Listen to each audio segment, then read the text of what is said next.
오늘 하나님의 말씀은 창세기 12장 10절부터입니다. 창세기 12장 10절에서부터 마지막 절 20절까지를 함께 보도록 하겠습니다. 지난 시간부터 저희들은 믿음의 조상이라고 알려진 아브라함의 일생을 차근차근 살펴보고 있습니다. 비록 일부분이었지만 말씀을 통해서 발견했던 것은 아무리 믿음의 조상, 믿음의 표본이 되는 사람으로 알려진 아브라함이라 할지라도 처음부터 그의 믿음이 온전했던 것은 아니었다는 것이죠. 어쩌면 이것이 우리가 가진 편견이고 선입견일 수 있습니다.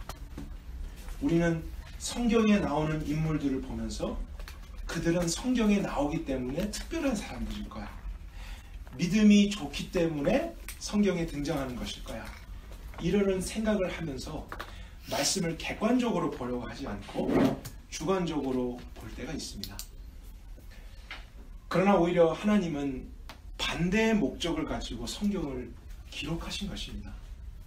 우리와 너무나 똑같은 사람, 때로는 우리보다 더 어려운 형편과 상황 가운데 있는 평범한 인생들을 택하셨어요. 그들도 이렇게까지 변할 수 있고 온전해질 수 있다는 것을 증거로 보여주시기 위해서 성경을 기록하신 것이죠. 그래서 그 말씀을 읽는 모든 사람들의 마음속에 소망을 주기 위해서입니다. 정말 나하고 다를 것이 없는데, 나도 이런 상황에 이렇게 행동하고 말할 텐데 나중에 가서 이런 사람들도 이렇게 바뀌어지는 것을 보니 그렇게 행하신 하나님이 참 위대하다. 나도 그런 하나님을 믿고 싶고 하나님이 그렇게 해주셨으면 좋겠다는 소망을 갖게 되는 것, 이것이 복음 아닐까요? 기쁨이잖아요. 정말 그렇게 되어지기를 갈망하는 것. 그래서 모든 사람도 그렇게 하실 수 있다는 하나님의 메시지를 저희들에게 주시는 것입니다. 그래서 우리가 아브라함의 일생을 살펴보면서 우리는 그런 관점에서 말씀을 계속 살펴봐야 할 것입니다. 지난주의 내용을 잠깐 상기하게 되면은 아브라함은 데라라고 하는 아버지 밑에서 있었던 삼형제 중에 한 명이었죠. 우상을 숭배하는 가정에서 태어났고요. 그는 70평생을 하나님 없이 살아왔던 사람이었습니다. 교회를 다니는 사람, 하나님을 믿는 사람을 한 번도 본 적이 없는 사람이었어요. 그 당시는 그런 것이 없잖아요. 그렇게 본다면 저희들보다도 믿음을 갖는 것이 사실은 더 어려운 사람이었습니다. 하나님을 만나기가 사실 거의 불가능한 사람이죠. 그런데 그런 인생 가운데 어느 날 하나님이 찾아오셨고 말씀을 주셨고 1년의 과정을 통해서 하나님을 알아가게 하셨습니다. 하나님이 시작하신 것입니다. 그는 깨닫지도 못했고 이분이 누구신지도 제대로 알지 못했죠. 많은 이방 신들을, 다신을 섬겼던 문화 가운데서 다양한 신들 중에 또 하나의 신인가 보다 생각할 수 있었겠지만 하나님은 계속해서 그런 아브라함 속에 하나님 되심을 경험하게 하십니다. 그리고 이제 22장에 가서 그랬던 아브라함이 어떻게까지 되는지, 그 하나님을 어떻게 믿어서 그의 삶에서 생명과도 같은 100세에 얻은 아들마저도 말씀에 대한 순종으로 드릴 수 있게 되는지, 그것은 꼭 아들을 드렸다는 의미가 아닙니다. 아브라함의 일생 가운데서 가장 중요한 것을 주님의 말씀에 순종해서 드린 것이죠. 우리 모두에게도 그런 것이 있잖아요. 내 생명과 같은 것, 나를 움직이는 어떠한 실체, 그것마저도 드릴 수 있는 믿음. 그러나 처음부터 그러진 않았다고요. 그러나 결국에는 그렇게 하신 하나님. 그래서 성경의 사실 주인공은 아브라함과 이삭과 야곱과 다윗이 아닙니다. 바울이 아니죠. 누가 주인공입니까? 하나님이 주인공이잖아요. 그런 역사와 인생과 문화와 시대 가운데서도 동일한 일들을 이루실 수 있는 참 능력자, 참 구원자, 참 지혜자. 태초에 하나님 한 분밖에 없었잖아요. 하나님이 모든 것을 만드셨고 만드신 그것을 경영하시고 이끌어 가시며 결국에는 완성해 가실 그 하나님이 주인이 되시고 중심이 되셔서 이끌어 가실 때 왜 우리의 삶이 완성되지 않겠습니까? 우리 모두에게 개인적으로 이런 하나님을 경험하게 되는 일이 오늘 이 시간에 있기를 원합니다. 우리 10절로 들어가 볼까요? 이제 마침내 갈대아우를 떠나 하란에 머물다가 가나안에 들어왔었던 아브라함이었었죠. 그래서 다시 한번 이 땅을 너에게 주노라 했을 때 그곳에 단을 쌓고 하나님의 이름을 불렀던 아브라함이었습니다. 근데 10절에 보게 되니까 얼마 지나지 않아서입니다. 그 땅에 그가 들어왔던 가나안 땅에 기근이 있으므로 아브라함은 애굽에 거하기 위해서 그리로 내려갔습니다. 왜 애굽 땅으로 갔을까 생각해 보면 너무 쉽게 이해가 되죠. 가뭄이 심해지니까 먹을 것, 마실 것, 생활할 것을 찾기 위해서 간 것입니다.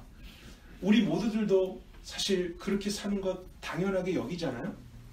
그런데 문제는 믿음의 조상이라고 불리는 아브라함이 지금 이러고 있다는 사실은 이 시점에서 아브라함도 우리와 다를 것이 없는 한 인생이고 하나님 말씀보다는 그분의 뜻보다는 먹을 것, 마실 것, 생활에 대한 모든 것을 중요하게 여기고 있는 상태라는 것을 성경은 증거로 보여주고 있는 것입니다. 그래서 하나님의 약속이 있는 땅에 들어왔지만 얼마 지나지 않아서 또다시 자기의 생각에 오른 대로 애굽으로 내려가죠. 왜 애굽으로 갔을까 생각을 해보면요. 오늘날도 사실 비슷합니다. 그 척박한 아프리카 지역, 중동 지역이지만 애굽은 나일강이라고 하는 물이 있기 때문에요. 그런 환경 속에서도 살아남을 수 있는 조건들이 있습니다. 그래서 농사를 지을 수 있고 사람들이 조금은 더 쾌적하고 편안하게 살 수 있는 환경이죠. 그래서 많은 사람들이 애굽 땅으로 이주를 했었습니다. 근데 만약에 제가 이런 가정을 해봤어요. 극심한 가뭄이 있었어도 아브라함이 하나님의 말씀이 여기 있으라고 했으니까 그가 애굽으로 가지 않고 가나안에 계속 있었더라면 어떻게 됐을까? 어떻게 됐을 것 같으세요? 성경에 이렇게 쓰여졌을 수 있을까요? 아브라함이 가뭄이 있었지만 하나님의 약속을 더 믿어서 결국에는 가나안 땅에 머물렀다가 먹을 것 마실 것을 찾지 못해 죽었더라. 성경에 그렇게 쓰여질 수 있을까요? 그렇지 않다라는 생각들이 여러분 안에 동일하게 있으시죠? 오히려 반대로 쓰여지지 않았을까요? 그럼에도 불구하고 하나님 말씀을 지키려고 선택했을 때 하나님이 어떠한 일을 하셨더라. 하나님이 어떻게 공급하셨더라. 이렇게 진행되는 것이 하나님의 역사라는 것을 우리는 알고 있습니다. 그렇죠? 그런데 놀랍게도요. 성경에 그런 이야기가 있습니다. 우리 한번 그 부분을 찾아볼까요? 창세기 26장입니다.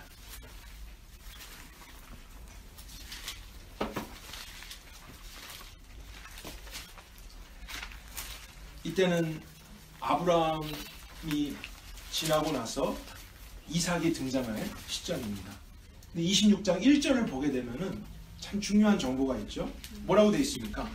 아브라함 때에 첫 흉년이 들었는데 그 똑같은 땅에 또다시 흉년이 들매. 그러니까 이 정보는 앞에 있었던 아브라함의 사건과 연결성을 가지고 있다는 것을 암시하는 것이죠. 아브라함이 경험했던 똑같은 일을 아들 이삭도 경험하게 되었다는 것입니다. 같은 가나안 땅입니다.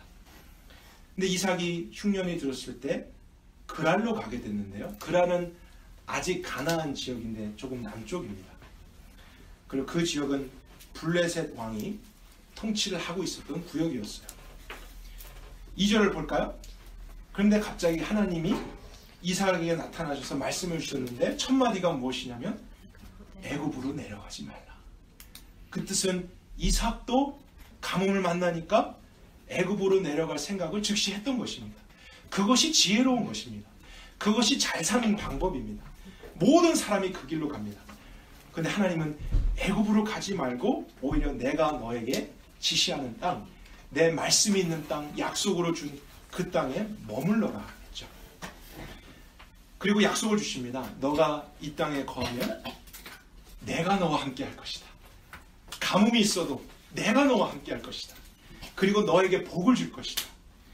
내가 이 모든 땅을 너와 내 자손에게 주고 아버지 아브라함의 맹세한 것을 다 이루어서 네 자손이 하늘의 별과 같이 많아질 것이고 모든 땅을 내 자손에게 주고 천하 만민은 너를 통해서 복을 받을 것이다. 어디서 많이 본 것 같은 말씀 아닌가요? 아브라함에게 주셨던 말씀이죠. 똑같은 약속. 그것이 이삭에게도 임했습니다. 그 말씀이 임했어요. 근데 이 말씀을 듣고 이제 이삭은 어떻게 반응했는가? 12절로 가보겠습니다. 같은 장 12절. 이삭이 그 땅에서 가나안 땅입니다. 농사를 하여 그 해에 가뭄이 든 바로 그 해에 100배나 얻었고 여호와께서 그에게 복을 주심으로 그 사람이 창대하고 계속 왕성하여 마침내는 거부가 되었더라. 이삭이 애굽으로 내려가려다가 가지 않고 가나안에 남게 됐습니다. 왜 남았을까요? 그것은 하나님의 말씀이 지금 내 생각과 원하는 것보다 더 옳겠다라는 것을 마음으로 믿었기 때문에 선택한 것입니다. 그도 자기의 육신에 따라서는 당연히 애굽을 가려고 했는데 하나님의 말씀을 그 순간에 내 생각보다 더 좋은 것으로 믿은 것이죠. 믿었기 때문에 안 간 겁니다. 여전히 기근이 있죠. 상황은 여전히 안 변했는데 놀라운 사실은 그렇게 했을 때에 흉년이 들었던 바로 그 땅에 농사를 했다고 했는데 우리 이삭을 보게 되면요, 이삭은 농사를 짓는 사람 아닙니다. 뭐를 하는 사람이죠? 가축을 기르는 사람이잖아요. 전문가가 아니에요. 근데 그가 농사를 졌는데 우연도 이런 우연이 있을 수 있을까요? 100배나 얻었더라. 가뭄이 극심하게 든 땅에서 그것을 잘 할 줄도 모르는 사람이 100배나 얻었다는 것, 이것은 하나님 잘 믿으면 부자 됩니다. 이런 교훈을 주려고 하는 말씀이 아닙니다. 하나님은 지금 그런 기복신앙을 가르치시려는 것이 아니죠. 문맥은 그것을 강조하고 있지 않잖아요. 핵심은 아브라함과의 비교예요. 똑같은 상황에서 아브라함은 하나님의 말씀을 떠나서 결국엔 자기가 원하는 대로 간 사람이고, 이삭은 그 상황에서 하나님 말씀대로 믿어서 가나안에 남았던 사람. 두 사람의 결과가 어떻게 되는가를 성경은 보여주고 싶은 거예요. 그래서 순종하는 것과 불순종의 차이가 무엇인가? 이삭은 100배의 수확을 얻었더라. 그 말은 순종이 불순종보다 100배 더 나았더라. 이런 말로 바꿀 수 있는 것입니다. 여러분, 이것은 과장이 아니잖아요. 순종이 불순종보다 100배만 더 낫겠습니까? 1000배, 10,000배, 억만 배 더 낫습니다. 왜냐하면 불순종의 그 길의 끝은 죽음이고 어둠이죠. 그러나 하나님의 말씀을 따라가는 순종의 길의 끝은 생명이고 빛입니다. 영원입니다. 그래서 이것은 사실 숫자적으로 비교할 수 없는 거예요. 하지만 하나님이 이것을 이렇게까지 표현하시면서 우리에게 깨닫길 원하는 것은 믿음이라는 것, 순종이라는 것이 그렇게 귀하다는 거예요. 하나님이 그것을 이렇게 인정해 주신다는 것입니다. 우리의 믿음을 격려해 주시라는 거예요. 우리도 그렇게 순종하면 어떤 상황에서 내 생각대로, 내 판단에 옳은 대로 하려고 하기보다는 하나님의 뜻을 생각하고 그분의 말씀이 있는 곳에 내가 이해는 다 안 돼도 머물려고 하는 결단을 하게 될 때, 그렇게 했더니 결국에는 죽었더라. 이런 내용이 성경에 없는 것처럼요, 여러분의 삶에도 없습니다. 그렇게 될 리가 없어요. 하나님이 어떤 식으로든지 여러분을 구원하시고 인도하시고 역사해 주십니다. 복을 주십니다. 진정한 의미의 복을 주십니다.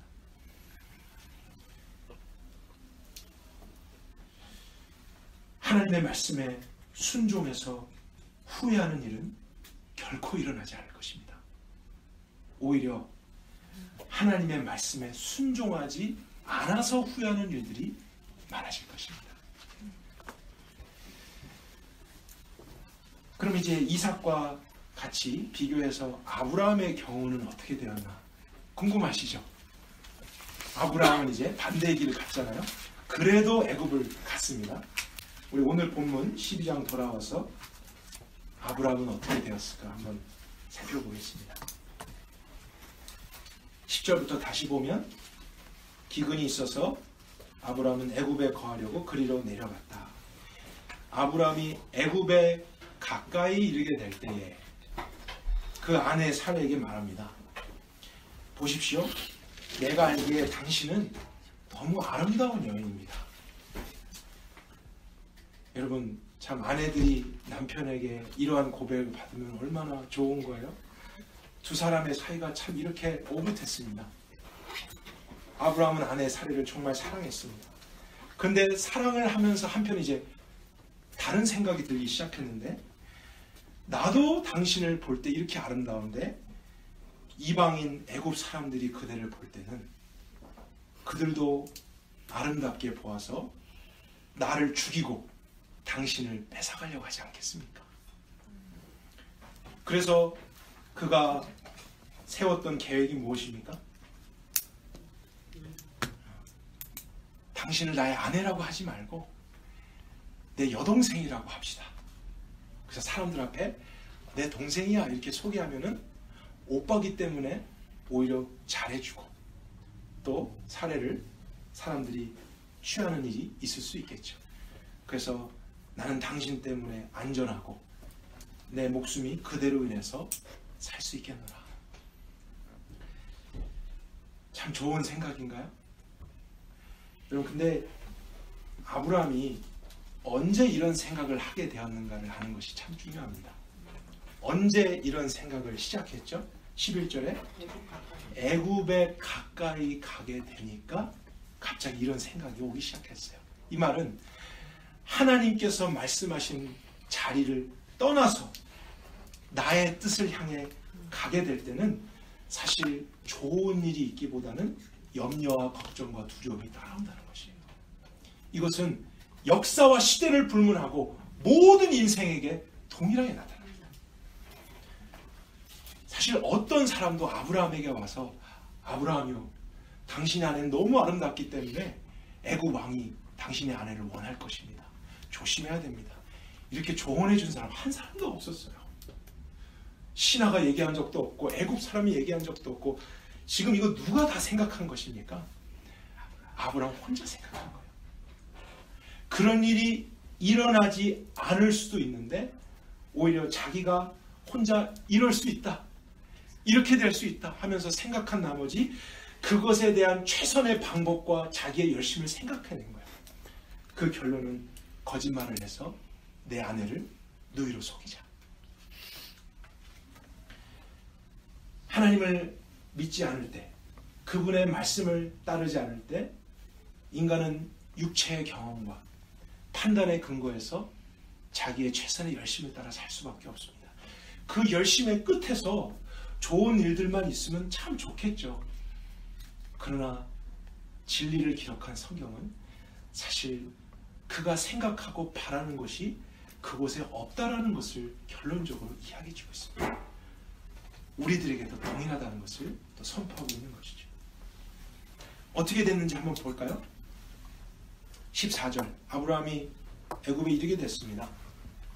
그래서 애굽 사람들이 낯선 사람들을 보니까 주위에서 보았는데 그들도 사례를 보면서 아름답다라는 것을 생각했습니다. 그리고 바로의 신하들이 그걸 보고 바로 왕에게 이야기를 했어요.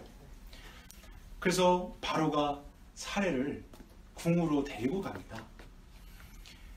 그리고 바로는 사례로 인해서 아브라함에게 많은 것을 주게 되는데 이제 이 과정에서 아브라함은 사례와 약속한 대로 오빠라는 소개를 했을 것입니다.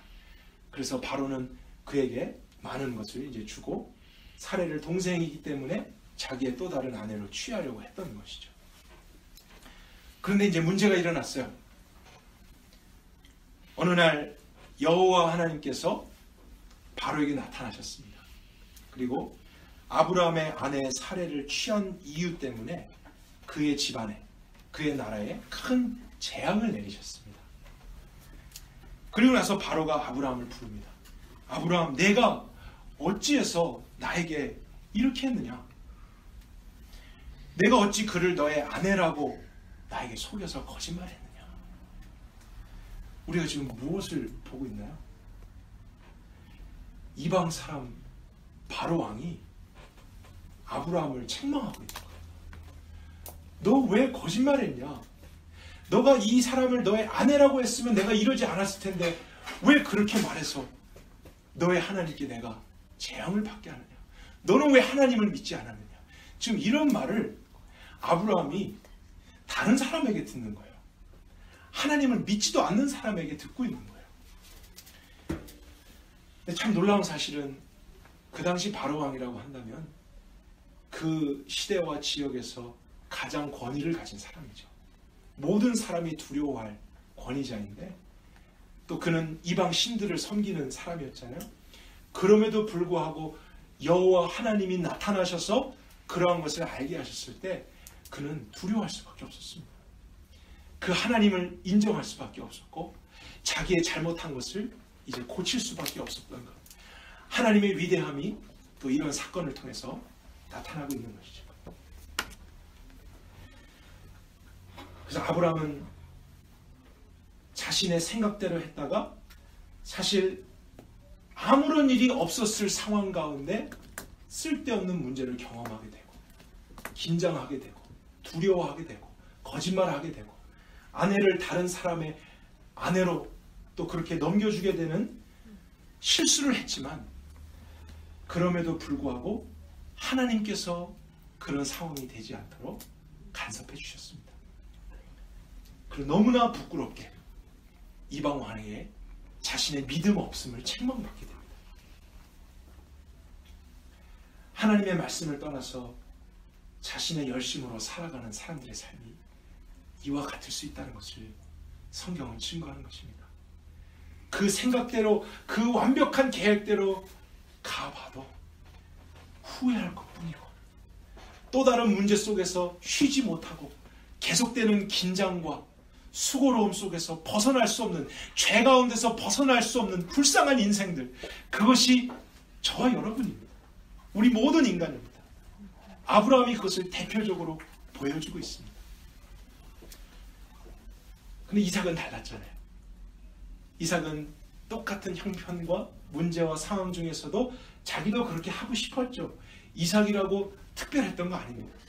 그러나 하나님의 말씀이 그에게 임했을 때 그는 그 순간에만큼은 현실보다 보이는 것보다는 그분의 말씀을 믿어보자, 남아보자, 떠나지 말자 했을 때 하나님은 그 믿음을 격려하시기 위해서 그가 상상도 할 수 없는 많은 풍성함을 복으로 받은 것입니다. 그래서 믿음으로 살면, 하나님을 따라가면, 육신을 쫓지 않으면 계속해서 하나님이 함께 하시고 인도하시는 인생이 되겠다는 것을 이삭에게도 경험하게 하시는 것이죠. 아브라함의 아들이라고 해서 저절로 그 믿음 갖는 건 아닙니다. 우리가 이삭의 스토리까지는 보게 될지 모르겠지만요, 하나님은 아브라함이 경험했던 다양한 사건들을 동일하게 아들에게도 경험하게 하셔서 아들이 개인적으로 하나님을 만나게 하세요. 그리고 개인적으로 하나님에 대한 믿음을 발견하게 하십니다.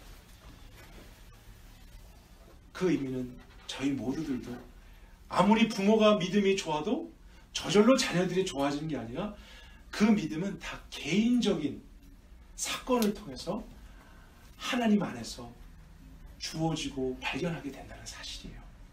저절로 생기는 것 없습니다. 태어날 때부터 믿음을 갖는 것 없습니다. 그런 상황 중에서 내가 선택하고 나의 의지로, 나의 이성으로 나에게 오시고 말씀하신 그것을 하나님을 인정하면서 믿게 될 때 개인의 그 믿음이 하나님의 뜻하신 것을 성취하게 하고 또 하나님은 계속 그렇게 인생들을 구원해 가시는 것이죠. 그래서 저와 여러분들도 이 말씀의 교훈을 믿음으로 한 번뿐인 인생에서, 정말로 한 번뿐인 인생이잖아요. 그러나 우리의 생각대로 살다가 후회만 남게 되는 인생 되지 말고요. 한 번뿐인 인생에서 그분의 약속과 그분의 뜻을 믿어서 그분의 함께하는 삶이 되고 그분이 주시는 참된 안식과 평안과 기쁨과 만족과 거룩함과 온전함을 누릴 수 있는 의미 있는 인생들이 다 되실 수 있길 바랍니다. 아멘. 믿음으로 사십시오. 아멘. 주님을 바라보십시오. 그분이 하십니다. 바로는 하나님의 그 나타나심 속에 두려워한 나머지 더 이상 아브라함을 자신의 땅에 두고 있을 수가 없었습니다. 우리 20절 한번 볼까요? 그래서 결국엔 바로는 명령을 해서 아브라함과 아내와 모든 소유를 돌려보냅니다. 그리고 13장 1절에 어떻게 되죠? 아브라함이 애굽에서 나오죠. 그러니까 우리가 봐야 될 관점은요, 아브라함이 돌이켜서 나온 거 아닙니다. 그는 자기의 잘못된 생각 가운데 애굽을 선택해서 갔지만 결국 하나님이 간섭하셔서 환경을 통해서라도 애굽을 나오게 되고, 그리고 또 우리가 발견할 것은 애굽에 나왔는데 2절에 가축과 은과 금이 풍성해졌더라, 이런 구절이 있어요. 이것도 조금은 생각하게 될 구절입니다. 하나님의 말씀에 불순종했고 또 자기의 생각에 옳은 대로 갔다면 우리가 인과응보적으로 결론을 내렸을 때 더 안 돼야 되잖아요. 또 모든 것을 다 잃어버렸더라, 망했더라, 이렇게 되면 이해하기가 쉬운데 분명히 잘못했고 불순종했는데 하나님의 간섭하심으로 나오게 됐을 때 오히려 떠났을 때보다 더 풍성해져서 나왔습니다. 더 많은 것을 얻어서 나왔어요. 그리고 3절을 볼까요? 그가 애굽에서 나와서 이제 다시 남쪽에서부터 가나안 땅으로 올라옵니다. 베델에까지 이르렀는데 베델과 아이 사이에서 뭔가를 발견했어요. 그것이 뭐였냐면 처음 그가 한 번 믿음을 택해서 마침내 가나안 땅에 들어왔을 때 거기서 장막을 치고 그곳에 단을 쌓았었습니다. 그것이 12장 앞쪽에 있었죠. 여전히 잘 모르겠고 두려움이 있었지만 하나님이 이 땅을 너에게 주리라 했을 때 아브라함은 그때만큼 그가 했던 믿음은 진실했습니다. 그것도 믿음이었어요. 그래서 단을 쌓았었습니다. 그런데 그렇게 믿음을 드렸음에도 불구하고 상황과 환경 때문에 또다시 애굽에 갈 수밖에 없었던 연약한 인생. 그런데 거기에서도 자기가 깨닫고 돌이켜서 다시 온 게 아니라 하나님의 간섭하심 중에서 어쩔 수 없이 쫓겨나서 오게 됐는데 다시 도착하게 된 곳은 처음 하나님이 부르셨던 그곳, 내가 처음으로 믿음을 드렸던 그곳, 하나님께 쌓았던 단에 도착한 것입니다. 그리고 오히려 더 풍성한 채로 도착했습니다. 성경은 여기서도 아브라함이 부자가 되었다, 이것을 이야기하고 싶은 건 아닙니다. 정말 그런 건 아닙니다. 물질의 관점이 아닙니다. 영적인 관점이에요. 뭐냐면 정말 이런 아브라함 통해서 하나님의 은혜가 무엇인지를 보여주는 것입니다. 그가 행한 대로 보응을 받았다면 망하고 빼앗기고 건강도 잃어버리고 심판을 받아서 그냥 끝났어야만 됐는데 그럼에도 불구하고 자격 없는 아브라함에게 하나님은 풍성케 해주시고 또 어쩔 수 없이 나왔는데 처음 하나님이 약속해 주신 그 땅으로 다시 돌아오게 되고, 그러면서 아브라함은 하나님을 경험하는 것이죠. 자신의 실패를 통해서 경험하는 거예요. 이 하나님이 정말 어떤 분이신가? 세상의 원리로 나를 대하지 않고 오히려 나는 아무런 자격이 없고 그분에게 진노와 벌을 받아야 되지만 이분은 오히려 이럴 때 긍휼히 여겨주시고 은혜를 베풀어 주시고 회복시켜 주시고 결국에는 나의 의지가 아닌 그분의 뜻 가운데 다시 그 자리로 오게 하시는 분, 주권자가 아닌가, 절대자가 아닌가, 내 삶을 믿고 맡길 수 있는 그분이 아닐까, 이런 것을 아브라함이 경험해 가고 있는 거예요.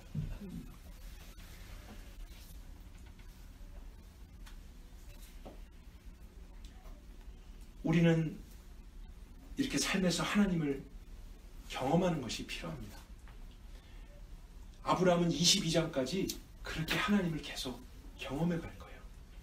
그리고 그가 경험할 때마다 어떤 일이 있었냐면 13장 4절 같은 경우 다시 처음 쌓았던 그 단에 도착했을 때 무엇을 했습니까? 여호와의 이름을 불렀다라 되어 있죠. 우리 12장 8절 처음에도 단을 쌓고 아브라함은 여호와의 이름을 불렀었습니다. 근데 여기서 여호와의 이름을 불렀다는 것이 여호와 하나님 이렇게 불렀다는 뜻이 아닙니다. 그냥 목소리로 그 고유한 이름을 그냥 불렀다는 것이 아니라 항상 성경에서 하나님의 이름이라고 하는 것은 하나님의 성품을 의미하는 것입니다. 하나님이 이런 하나님이었다는 것을 알게 되었다는 것입니다. 하나님께서 그분의 이름을 많이 계시해 주셨잖아요. 오래 참으시는 하나님, 긍휼의 하나님, 또 정의의 하나님, 은혜로우신 분, 그런 하나님을 그는 알지도 못했고 듣지도 못했어요. 근데 하나님이 나타나셔서 그런 삶 속에 여러 가지 사건 중에서 그분을 경험하게 하심으로써 아, 이 하나님은 내가 알던 신들과 달리 이런 하나님이시구나. 나를 그렇게 판단하지 않고 기회를 주시고 참으시고 긍휼히 여겨주시고 회복시켜주시고 그 바로왕의 위대한 권세로부터도 나를 건져내실 수 있는 능력의 하나님이시고 그분의 약속을 또 그분이 다시 신실하게 내 삶 가운데 이루어주시는 분이시고 하는 그 하나님의 이름을 경험해 가는 거예요. 점점 더 그러면서 그걸 경험할 때마다 단을 쌓고 하나님의 이름을 부르는 것입니다. 그렇게 22장으로 가면서 결국에는 자신의 삶의 생명마저도 하나님께 드릴 수 있었던 거지요. 그런 하나님에 대한 경험과 일련의 과정 없이 어느 날 하루아침에 아브라함이니까 그렇게 순종하는 건 아니라는 것입니다. 우리들도 마찬가지예요. 하나님 경험하는 것이 필요합니다. 그분의 이름을 지식으로만 아는 것 말고요. 엘로힘 하나님을 경험하는 게 필요하고요. 엘샤다이 하나님 경험하는 게 필요해요. 여호와 이레, 여호와 니시, 여호와 라파, 여호와 삼마 이런 하나님의 다양한 이름들을 내 삶의 모든 일상에서 직접 경험하여 아는 것이 필요해요. 그럴 때 우리의 믿음이 일어난다고요. 내가 내 믿음을 스스로 만들어내는 것이 아니라 삶의 모든 부분에서 오셨고 말씀하시고 간섭하신 하나님을 하나님으로 인정하고 이게 우연이 아니구나. 그냥 시간이 지나서 된 거 아니구나. 사람이 도와준 거 아니구나. 하나님이 간섭하셨구나. 다시 터벅터벅 돌아오고 나서 그 처음 쌓았던 단을 보니까 마치 영화의 한 장면 같잖아요. 하나님이 나를 다시 돌아오게 하셨구나. 누가 그렇게 가르쳐줬나요? 하나님을 경험하니까 아브라함 마음 안에서 스스로 일어났던 거예요. 이것이 하나님이었구나. 이것이 그분이 일하시는 삶의 방식이구나. 그래서 그 하나님의 이름을 새롭게 부르고 알아가면서 그 믿음이 온전해졌던 것처럼 저희들도 그런 하나님을 인정하고 경험하는 것이 필요한 것입니다. 저희들이 앞으로 이제 22장까지 가면서 계속 그런 내용을 볼 것입니다. 여러분이 이러한 성경적인 관점을 가지고 다시 한번 객관적으로 보실 수 있기를 바랍니다. 이러한 아브라함을 통해 하나님은 저와 여러분도 믿음이 조상이 될 수 있다는 메시지를 주고 있는 거예요. 우리는 우리의 가정의 믿음의 조상이 될 수 있는 거예요. 나 같은 사람도, 나같이 연약하고 부족해도 이런 하나님이 동일하게 역사하시고 만나주시고 말씀하시고 인도해 가신다면 나로 말미암아 우리 가정도 그 하나님을 함께 알아가게 될 수 있는 것이고 우리가 이 시대의 믿음의 조상이 될 수 있는 것입니다. 그 소망이에요. 나를 보지 말고 하나님을 보는 거예요. 나의 힘과 생각을 따르지 않고 그분의 말씀을 따르는 것입니다. 그럴 때 그분이 일하시고 성취하시는 것, 바로 하나님의 나라가 이루어지는 것이죠. 아브라함은 예배 중에, 기도 중에 하나님을 만난 것이 아니었습니다. 저는 이것도 참 중요한 묵상이라 생각해요. 꼭 그런 영적인 어떤 활동 중에 하나님을 경험한 게 아니라 언제 아브라함이 하나님을 정말 생명으로 만나게 됐습니까? 평생 자녀가 없는 문제 때문에 고민하다가, 먹는 것, 마시는 것, 생활하는 것 때문에 고민하다가, 가족의 여러 가지 문제 때문에 힘들어하고 아파하다가, 우리가 모두 경험하는 일상이에요. 근데 그런 일상의 삶을 살면서도 영적으로 민감하게 이것이 하나님이다.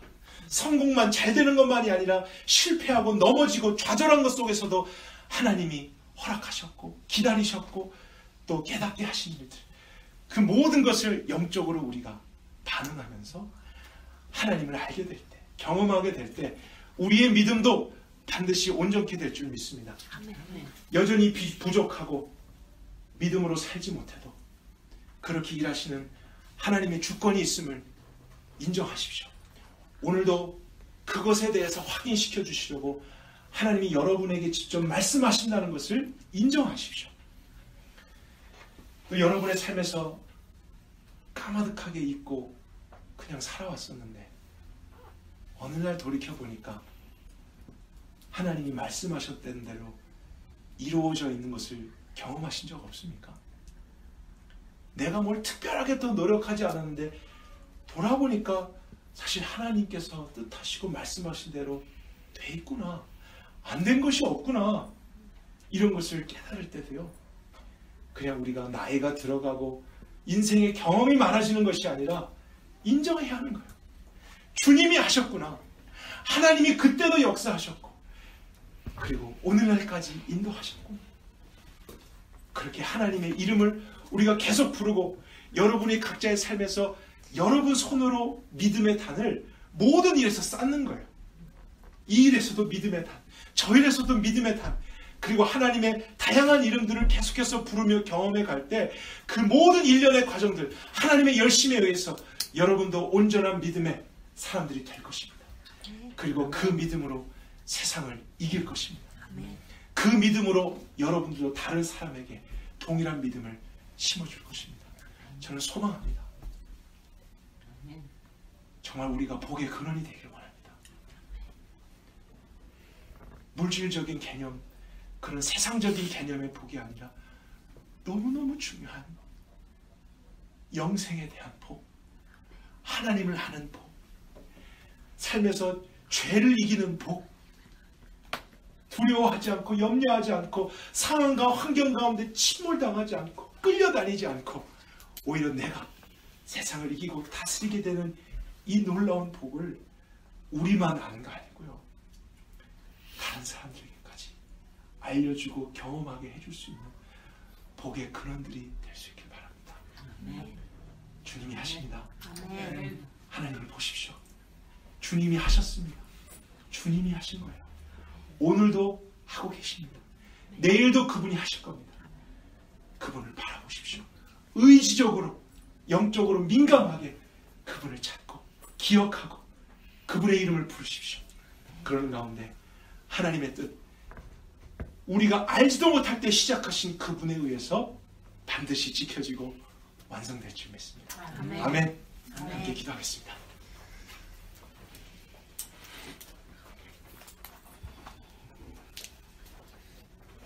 하나님, 오늘도 우리 인생들 가운데 말씀으로 찾아와 주시고 우리의 마음이 진리의 빛을 볼 수 있게 하셔서 감사합니다. 하나님, 저는 다 알지 못하지만 지금 함께 하시는 하나님은 이곳에 앉아있는 형제 자매들의 현실적인 상황과 문제들과 고민과 죄에 대한 싸움을 알고 계시죠? 주님 다 보고 계시잖아요. 주님 다 듣고 계시죠? 그리고 그들이 믿음으로 반응할 수 있도록 보이지 않는 손으로, 사건과 상황으로, 사람들을 통해서, 또 오늘 이런 예배를 통해서 만나주고 계시잖아요. 하나님, 우리가 그것을 하나님으로 인정할 수 있길 바랍니다. 하나님이 하신 것입니다. 하나님이 하실 것입니다. 나 자신을 보지 말고 눈앞에 당장 지금 문제 때문에 또 두려워하고 내 생각에 옳은 대로 가다가 또 염려하며 나의 최선의 열심으로 살아가는 그러한 원리를 이제 떠나서 우리도 한 번은 믿음으로 결단해보고 주님을 선택해보고 그 가운데 정말로 주님이 하신 일을 개인적으로 경험해서 하나님 앞에 믿음의 단을 다 쌓게 되는 저희들 되게 하옵소서. 교리적으로 지식적으로만 알았던 하나님의 이름들을 우리의 삶의 경험을 통해 정말로 알 수 있게 되기를 원합니다. 하나님은 하나님이십니다. 그것이면 충분한 것 아니겠습니까? 감사와 존귀와 찬송을 드리며 예수 그리스도 이름으로 기도했습니다.